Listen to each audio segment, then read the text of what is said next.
And joining us today in our Book Talk segment, great pleasure to welcome a woman who's written a book that is definitely going to help a lot of people. It's called Gutbliss, the 10-day plan to ban bloat, flush toxins, and dump your digestive baggage. We're joined by Dr. Robynne Chutkan today. She runs the gastroenterology department at Georgetown University Hospital, and she joined us by telephone. Doctor, thanks for being with us today. How are you? I'm very well. Thank you so much for having me, Doug. Yeah, good to have a chance to chat with you, an opportunity to read through the book. I was kind of surprised. I know a lot of people, have digestive problems and all that, but I was surprised by the theme of the book that it's worse for women in many cases, GI distress and GI diseases. That was kind of interesting, Doug, and that's because women have different digestive tracts. We have colons that are on average about 4 or 5 inches longer than the male colon, and we also have a pelvis that's shaped differently, so our colons have to compete for space with our female parts, with the uterus and the bladder and the ovaries and the fallopian tubes.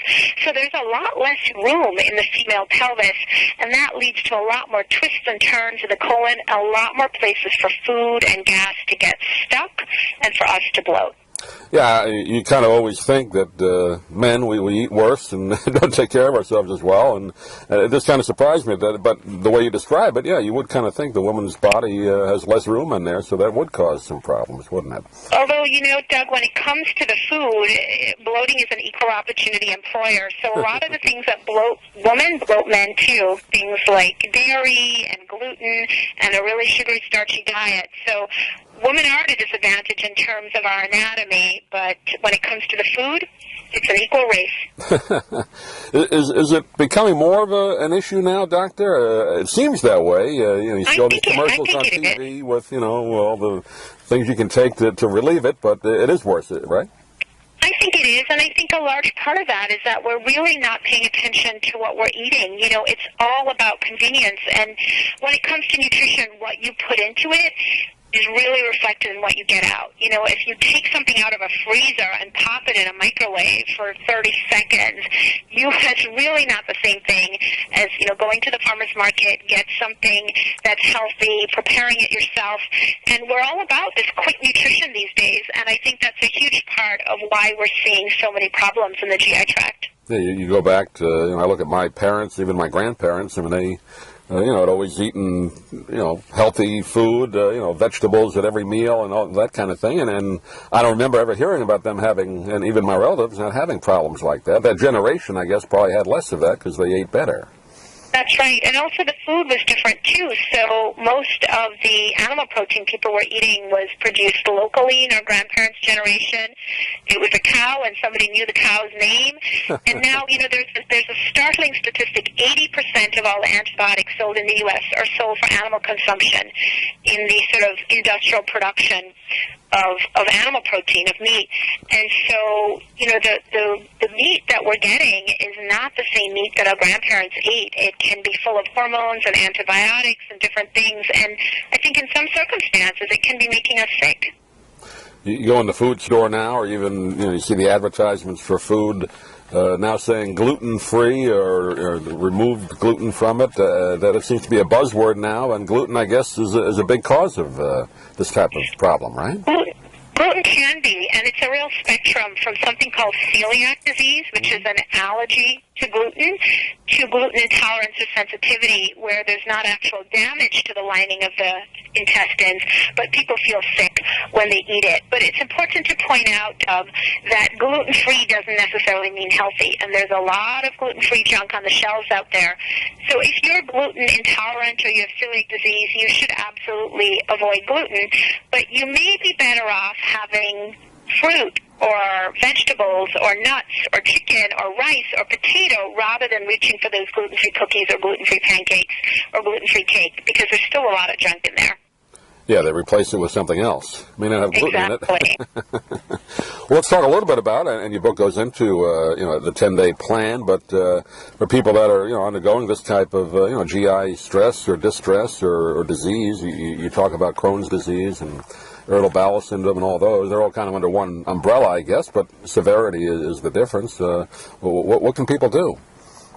So inflammation, undiagnosed inflammation, can be a major source of GI distress.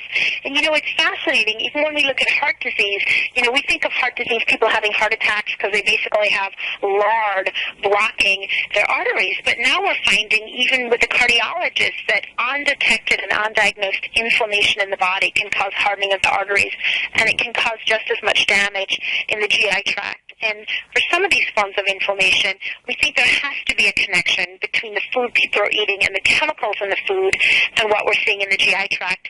And quite frankly, Doug, that was one of the major inspirations for me writing the book, was as a practicing gastroenterologist, I was seeing stuff in people's GI tract decades earlier than you should be seeing it. Colon cancer and diverticulosis and things like that in people in their 20s, diseases that we think of as happening to our parents and grandparents. And I just felt there was such a connection to how people were living and what I was seeing in the GI tract, and I really felt compelled to share a lot of that information. Yeah, you're right. When I grew up, you sort of heard, digestive problems. That's something that, may affect people in their 70s or 80s if they get that, but very rare that you hear it in a 20 or 30-year-old. That's right, but that's really changing. Yeah, that's too bad. And talk a little bit about it. I know we have limited time today, but some dietary changes. Obviously, you mentioned a couple. Eat more fresh fruits. I guess juicing is good, right? Those kind of things. Yeah, juicing is good. It doesn't replace eating the vegetable because, of course, when you're juicing, you're not getting the fiber. But, for example, for breakfast, I really don't have much of an appetite for a salad in the morning, but I do love a nice fresh green juice. My favorite is made with kale, spinach, and green apple. Mm-hmm. So I'll often have that with a bowl of fruit or a bowl of oatmeal, and it's just a nice way to start the day. It gets me some liquids as well as some vitamins from the fruits and vegetables. Yeah, I do that myself, carrot, apple, and celery juice. I do that a couple times a week. Oh, that's delicious. And you do feel better after you drink that. I mean, it tastes okay. I'm not a fan of vegetables, but it doesn't taste bad. So, and it's good for you, too. Helps digestion, doesn't it? Very good for you. Yeah. Well, Doctor, let's give out a website. People get this book. It's called Gutbliss. Do you have a website you can direct people? I do. The website is gutbliss.com, Gutbliss.com. And you can get the book at Amazon, Barnes & Noble, Indie Books, Books A Million, wherever books are sold, or your local bookstore, hopefully. If they don't have it, ask them to order it. And I know, people think, well, it's not a pleasant topic, but if something's wrong down there, you need information. So check it out. It's fascinating stuff. It really is fascinating stuff. Yeah, the body is a miracle and mysterious at the same time, isn't it, Doctor? Absolutely. Dr. Robynne Chutkan's been our guest. Doctor, thanks for joining us, and hopefully we can talk to you again sometime. Thank you so much, Doug.